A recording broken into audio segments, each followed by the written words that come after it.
So much has happened. We're going to go through in a compressed detail of where we are right now. And just spoiler alert, we're at the lowest point of the climate movement's influence and power in the last 50 years.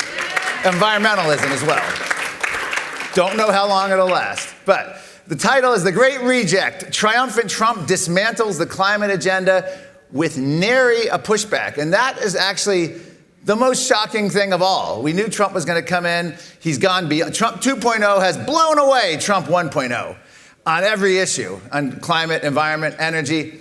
But what was most shocking this time is the billionaires didn't push back. As I'll mention, they've been co-opted by AI, and they're now peddling against the Green New Deal and promoting fossil fuels. Even Larry Fink is doing that at the World Economic Forum.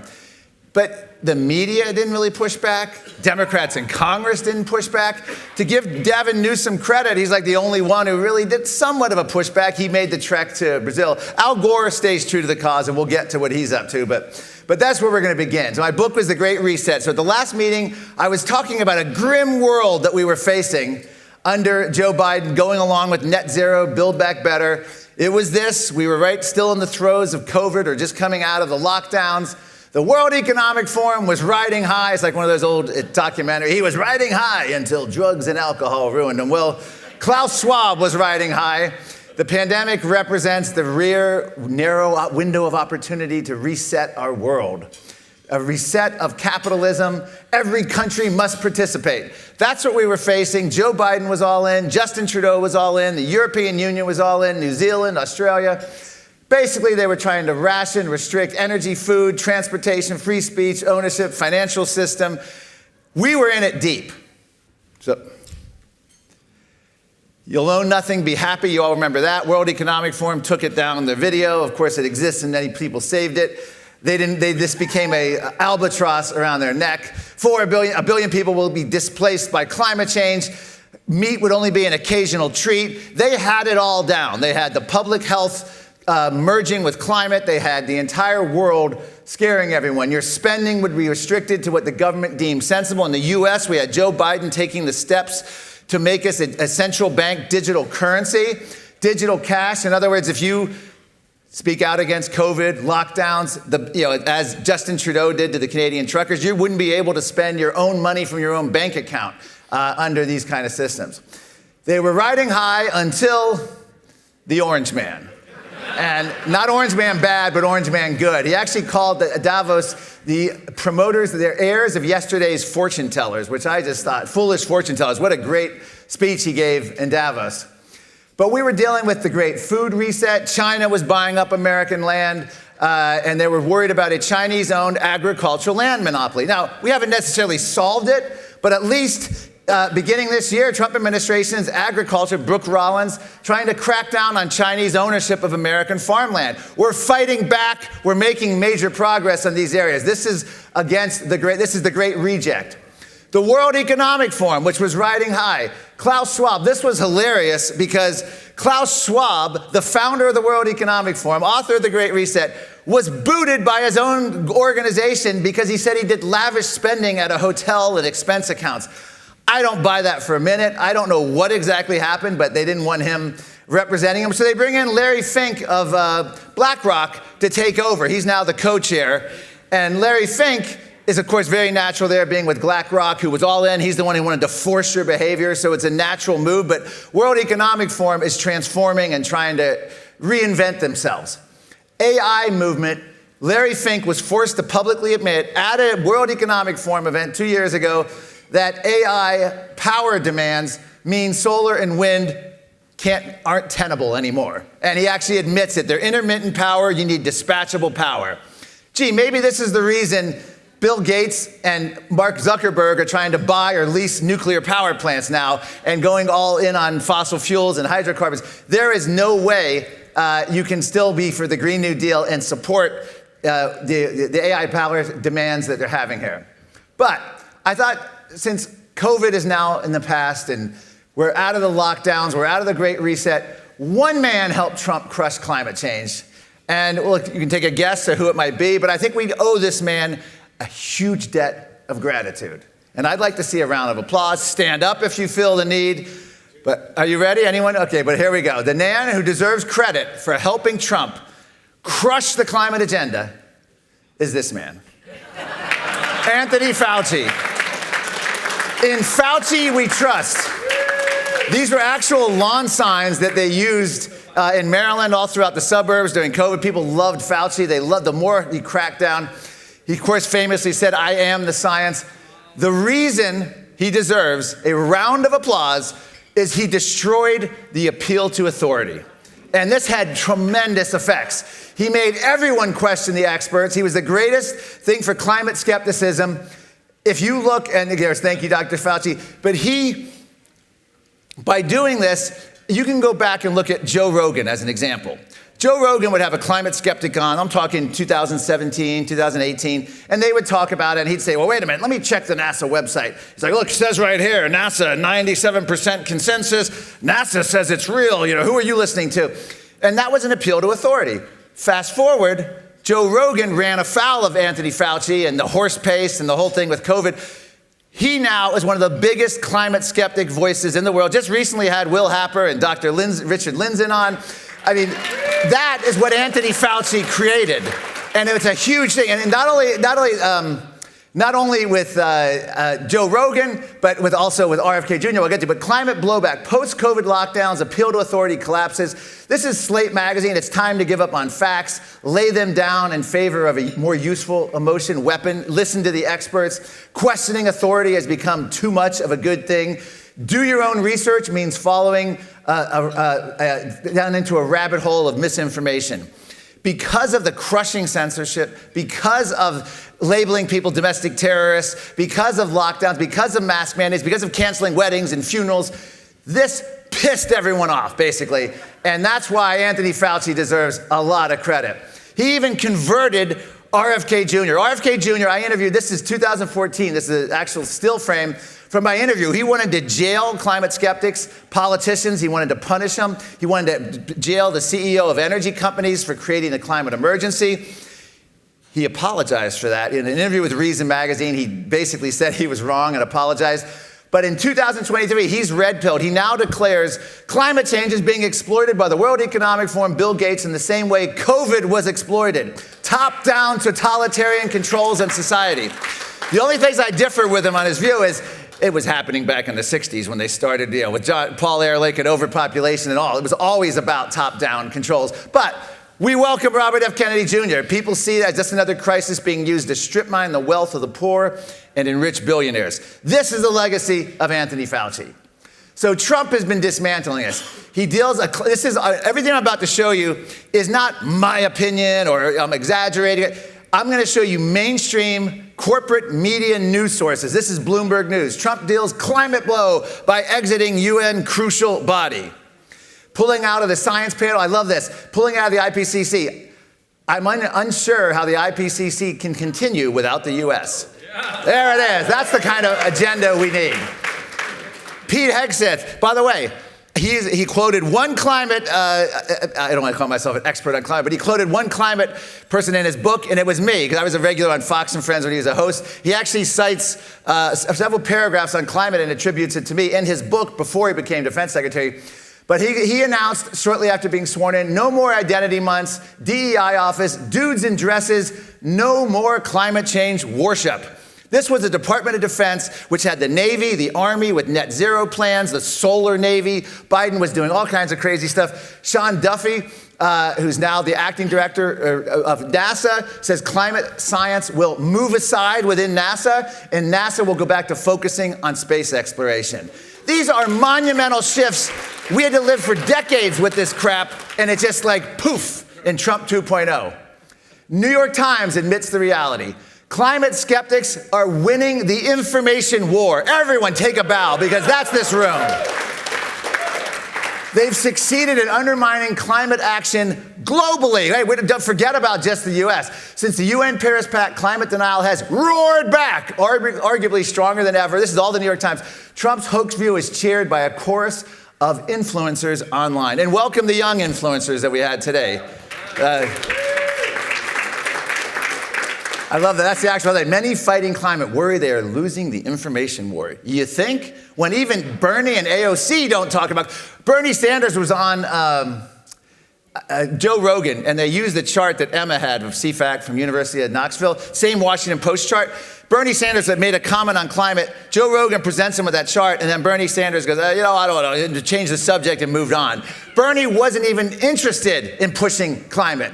And I'll get to it. Greta has even walked away. But this is the chart. So you guys have already seen it. But this was 2024, just showing you where the temperatures are. It's hard to claim a climate emergency when you can look. And this, again, Washington Post. This isn't, a climate skeptic's website that people can criticize. And this upset the alarmists so bad. There's been so many analysis of Joe Rogan and the Bernie Sanders saying this chart proves climate's worse than we thought. They have all these people doing tortured explanations trying to say that this proves the seriousness of climate change. The fact that we're at the coldest period in the last 500,000 years, 485 million. Reuters News, another corporate source, now admits total climate fiasco. Quote, the pursuit of net zero carbon emission has become a resounding failure. Despite trillions of dollars spent, hydrocarbons still account for over 80% of the world's primary energy. What was the first Heartland? 2008? We could have saved them 2 decades of bull bleep. We knew that. What they had to spend, they just came around. This is last year, February. They finally realized the obvious. Media admits Trump is winning. Newsweek, uncommon knowledge. This is uncommon. This may surprise some of you. Trump may be winning the global climate change debate. Really? And by the way, the reason he's winning and not just, he's not just coming in, Lee Zeldin is not just an administrator. And I come as James Inhofe's been a speechwriter, I was a communication director in the Senate. What Trump, Zeldin, and Chris Wright in particular have done is flipped the climate narrative. Unlike George W. Bush, and I'll say it, unlike Trump's first term and EPA directors, they don't accept the UN science. They're not timid. You have Lee Zeldin coming out calling climate a scam, a hoax, a cult, and he does it forcefully. He shuts down the museum. He does it gleefully. He's in the face of reporters. They don't push back.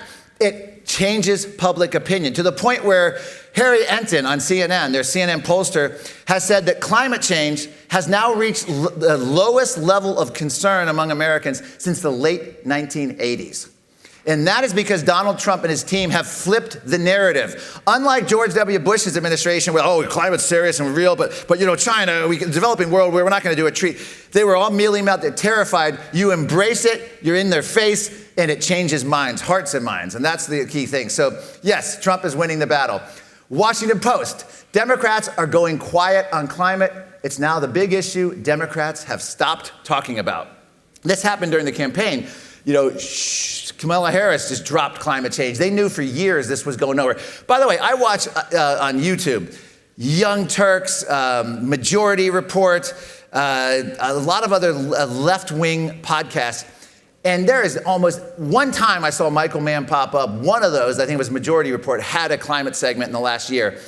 They have just been silent. I mean, the mainstream liberal outlets, I'm talking about even in the online influencers, just don't even, it's not even on their radar anymore. It's like they just walked away from it. Climate change is out, energy affordability is in, and that's what they're trying, which is funny, because then you see Catherine Hochul, the governor of New York, getting attacked by some environment. She's not meeting the climate goals anymore. She's worried about grid security and affordable energy, which is amazing. Okay. Craig Rucker and Peter Murphy of CFACT and I went down to COP30 in Belém, Brazil, where some estimates are 80% of the people in the city, very poor country, very poor city. Well, not poor country necessarily, but very undeveloped and bad infrastructure. Up to 80% of the residents didn't have adequate plumbing. So the UN, first of all, has a fire go on. This was the great image of this whole UN. That's the actual UN inside the summit. They set up about 8 football fields of tents. Even Politico, again, look at the sourcing here, sad, sorry state of COP, which is Conference of Parties, UN Climate Summit. New York Times, climate talks and dire warnings of scant plan for action. It was all just nonsense. UN hypocrisy. Top UN climate official demanded Brazilians' climate summit fix inadequate air conditioning. These were the climate activists at the summit complaining that it was too warm inside.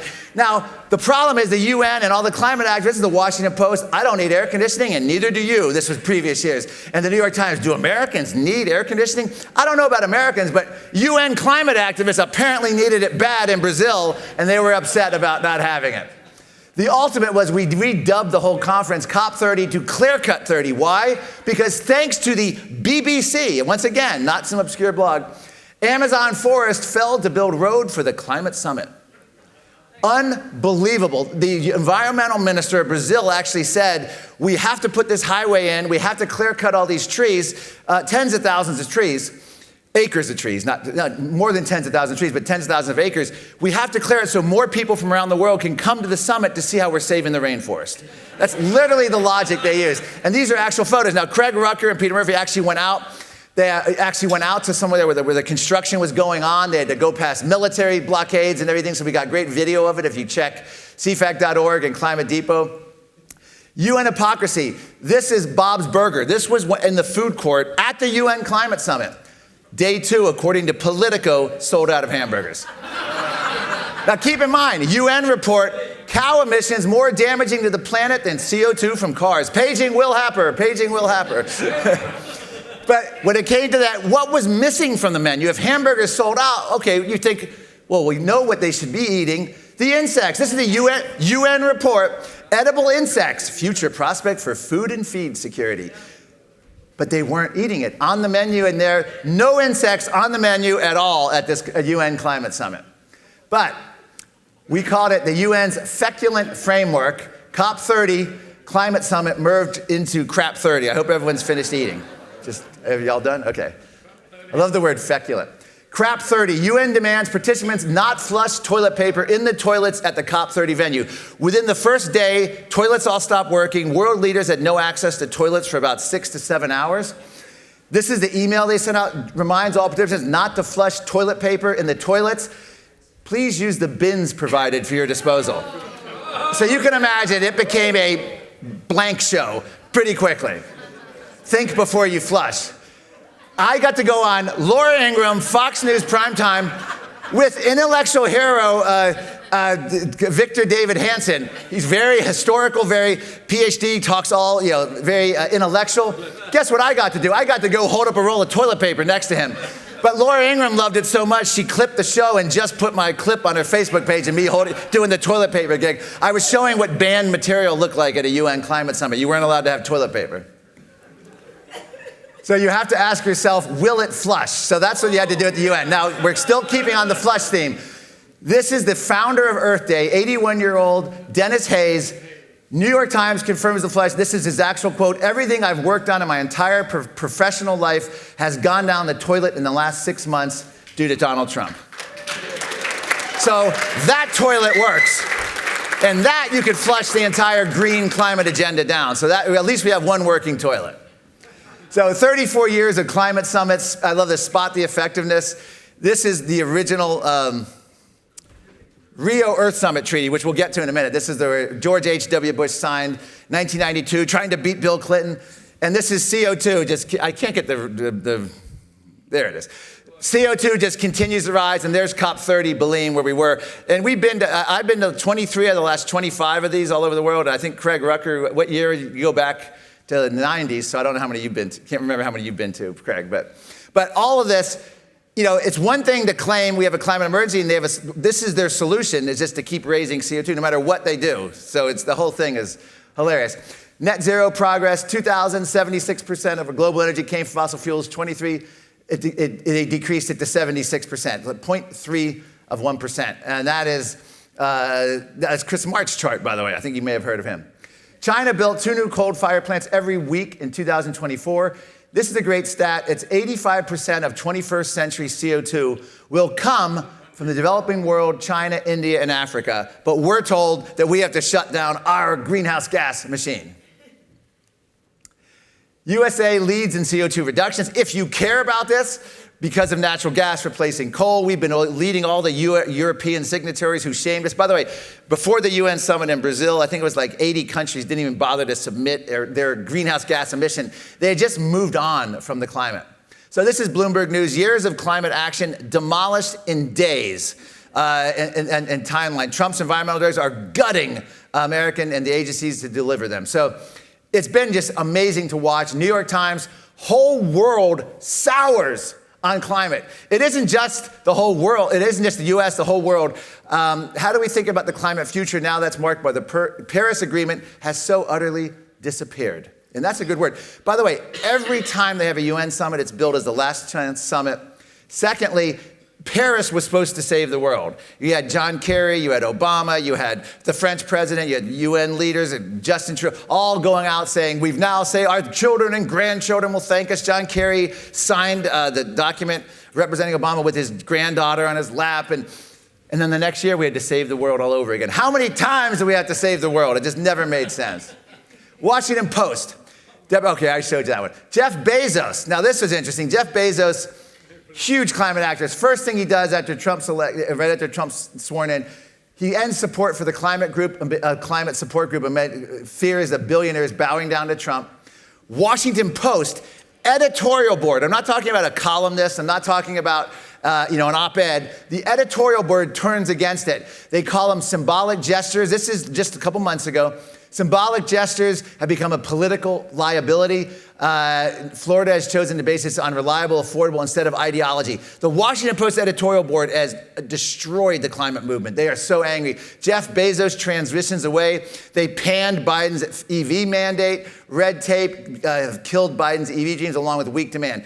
It's amazing to look at the Washington Post. They still have alarmist reporters. And it's by no means like a skeptical paper, but the editorial board really packs a punch occasionally that just shocks everyone.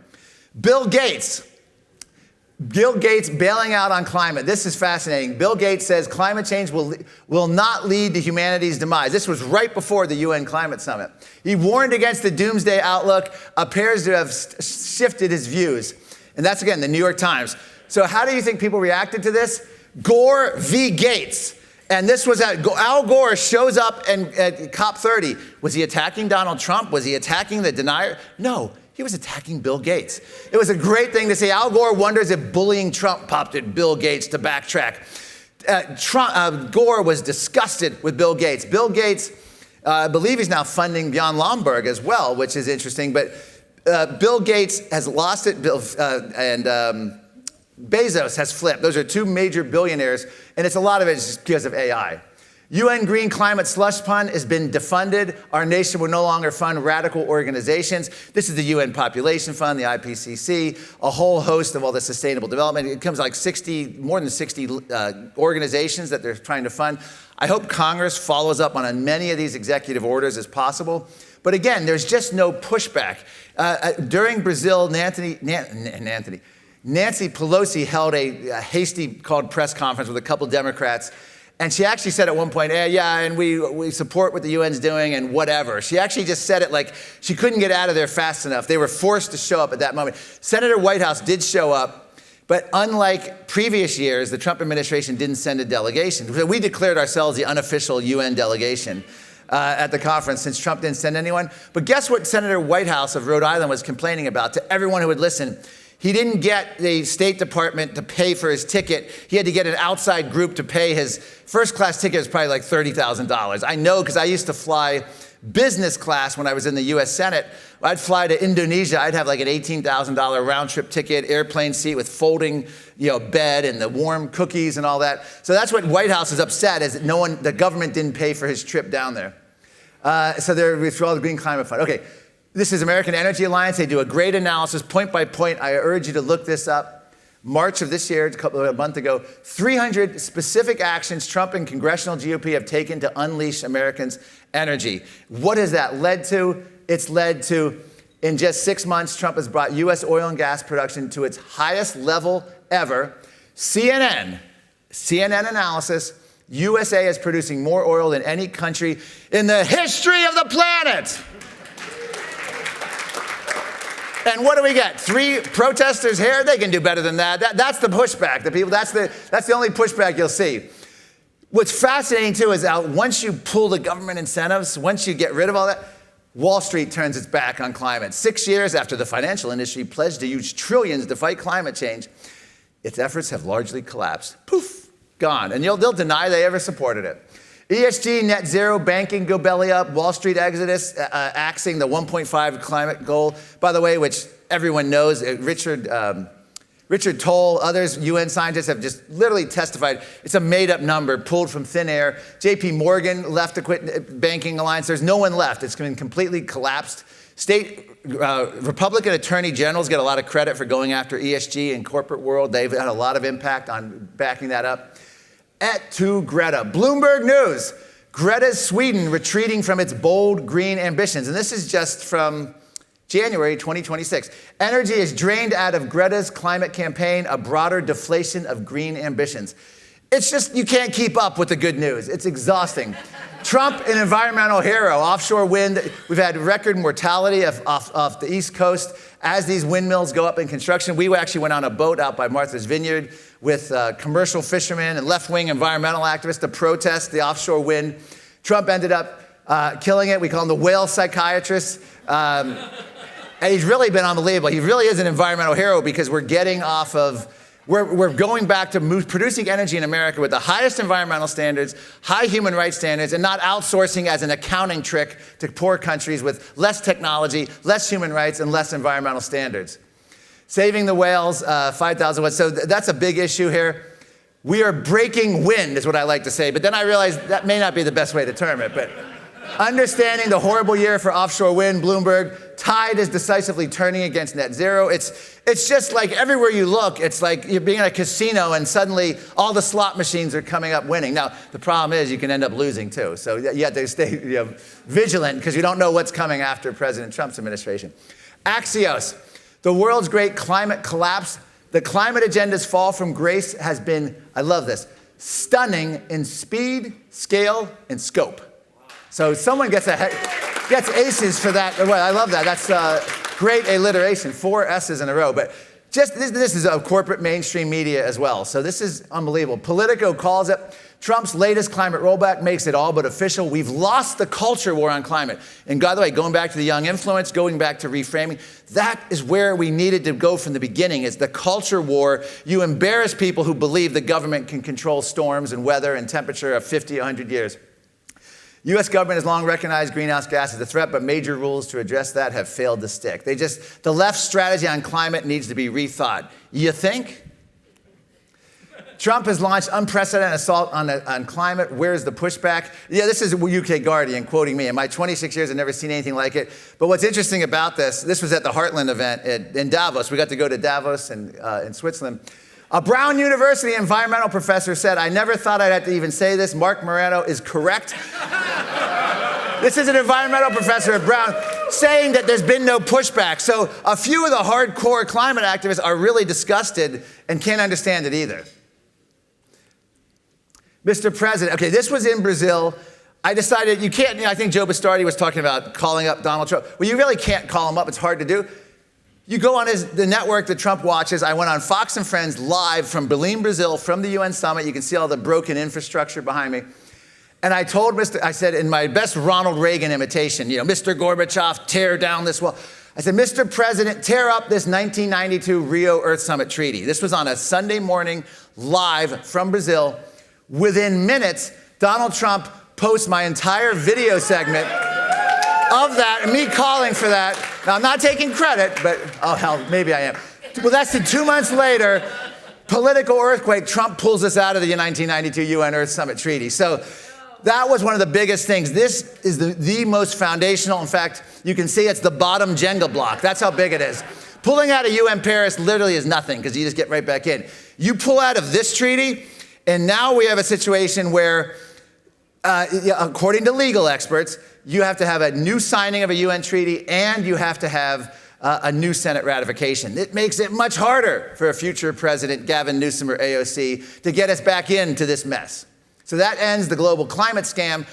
Oh, by the way, he's already submitted the letter, so it'll be, I believe, February of 2027. So we'll be officially out. And that is something they never contemplated in Trump 1.0. Second punch. He's ending the domestic climate con. Now, I saw Steve Malloy's presentation. It's kind of depressing about the legality. If he's successful, so I'll put the clause in here, and he pulls this off, pulling out of the 1992 Rio Summit ends the global climate scam for the US, getting us out of the endangerment finding ends a big part of the domestic climate con. Just so you understand, the endangerment finding, it's regulating CO2 as a pollutant under the Clean Air Act passed decades before, and it empowers unelected bureaucrats at the EPA to do things that Congress never authorized by just reinterpreting a legislation never designed to regulate CO2. It gives them basically unlimited power behind the scenes to do anything they want. If they can pull this off, it's going to be years of legal battles. This is the battle to watch. Repeal endangerment finding. Trump just wiped out 17 years of climate policy. Let's hope it's successful. Government, and I love this, is ABC News. President Trump has repealed the U.S. power to regulate climate in this country. Can you believe it? We no longer can regulate it because of this action they're taking. This is not only dangerous for the environment, but for your health. More on that in a little bit. Trump repeals U.S. government's power to regulate climate. Washington Post echoes that. I corrected it. Trump repeals U.S. powers government to regulate you. But the media still blames Trump for bad weather. This is New York Times this year. New York Times goes full witchcraft, psychs, and academic. Trump will cause bad weather. Actual quote on the hollow paper, the gray lady. Trump's greenhouse gas emissions will cause Trump heat waves, Trump droughts, Trump floods, and Trump wildfires. Hey, he loves having stuff named after him. Trump casinos. I think he's going to love a Trump hurricane. He's going to love that. It sounds exciting. Record cold caused by climate change. You saw Chris Martz's chart. Why not? Record cold caused by climate change, record heat. There's still danger, emerging climate. So I'll just finish up by saying introducing climate death tolls. This is in the background. World Health says climate is an existential public health threat. Climate change is a killer. We don't acknowledge it on death certificates. They want to add climate as a pre-existing condition on death certificates. Canadian doctors have officially started diagnosing patients as suffering from climate change. Started with this doctor. It's a whole group of doctors. Lady suffering from heat stroke said she had climate change. Actually wrote it on the chart. You can already see the climate death tolls coming up. Of course, we already been through this, 99, 96, depending on how you look at the death toll drop. So there is no health crisis. But Harvard Public School, the root cause of climate change also increases pandemics. You see where they're going?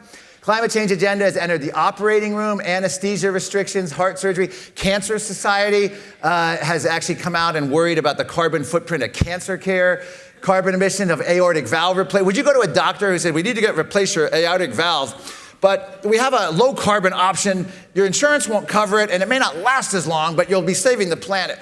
Would you go to a doctor like that? But they have doctors' toolkits. This is what they're doing. Beneficial blood sicking. Matthew Lau, bioethicist, NYU, wants to use ticks to infect people to stop them from eating meat. This is the Lone Star tick in Bioethic Journal. Remember, these are peer-reviewed journals. You don't question the science. Prevent the spread of tick-borne allergy, also mortally imperceptible. This is where they make you use a tick to get you infected, make you allergic to meat so you won't eat meat. Science gets more and more desperate. Humans are fueling global warming by breathing. This is actual peer-reviewed study. Human breath contains small, elevated concentrations of methane and nitrous oxide, both of which contribute to global warming. Now, Will Happer, I don't even know if anyone could debunk that. So, you are the carbon they want to eliminate. This is New York Times voluntary human extinction movement profile. Now, in his defense, he doesn't want to kill people already living. He just wants us to stop reproducing so we sort of age out and die and leave the planet to the non-human species. So that's the New York Times, the voluntary human extinction movement. Just when you think we were out, they pull us back into net zero. This is where we are right now. As the war in Iran may or may not re-begin, whatever's happening, climate activists appear giddy. The Iran war may help them impose net zero. They're looking at this as an energy crisis and a COVID-like crisis, a climate crisis. Reuters cheering this. Iran war energy sparks global push to reduce fossil fuel dependence. 2026 energy fear-mongering, COVID-style lockdowns. This is the International Energy Agency, hijacked by climate alarmists for at least a decade, or at least 7 or 8 years. Fatal Baral, the economist from Turkey, runs it. He's completely into all this. They're calling for basically work from home, drive less, all because of the disruptions in our energy, which, by the way, the U.S. is the best position we've ever been to deal with this war in the Middle East because of our own domestic energy, because of these policies. But But you can just see it's literally like the COVID template all over again. They're just looking for any reason to go back and reimpose this, and hopefully this will fail. 2024, the only true climate prediction. I think even the people skeptical of climate models will agree the election of Donald Trump could put the world's climate goals at risk. Fact check, true. And 2026, Trump has delivered a knockout punch, according to the New York Times. Trump erases the government. This is the New York Times. The Washington Post said it, ABC News. They love this. Trump erases the government's power to fight climate change. What power did they have? But anyway, summary of what killed the climate movement. Now, I say killed. I just want to caution, there's billions of dollars, corporate, academia, decades. It will rise again. I think it's going to be in a public health. It's going to be opportunistic. They're going to have to regroup. It's not going to be in the same form, but overreach on climate, appeal to authority, Trump flipping the narrative, very important, AI data centers, the needs for power, decades of failure of green energy. People could evaluate it, all the costs, the whole idea of solar and wind replacing fossil fuels. It hasn't happened. Burnout of climate activist messaging. You can only go so far with the tipping points, and we talked about that the other day in our panel. So with that, New York Times, climate change denial sees a resurgence in Trump's Washington. Wait, this is today. Oh, there's a Washington, New York Times today. This is the actual conference. Great headline. Climate change denial sees a resurgence in Trump's Washington. And I think someone can talk about how the New York Times claimed there were only dozens of people here at first, and then they corrected it. But finally, I saw this in Davos, and I leave you with this. That's the car. It's about the size of a lawnmower with a roof. If it weren't for Donald Trump, you'd all be driving this car. So anyway, with that, it's the great resist. We've got to be vigilant. We've got to build on this. We are in the best position we could ever hope for in the last 50 years of fighting environmental and climate extremism. Don't let your foot off the pedal, or I should say off the flusher. Let's keep flushing. Thank you.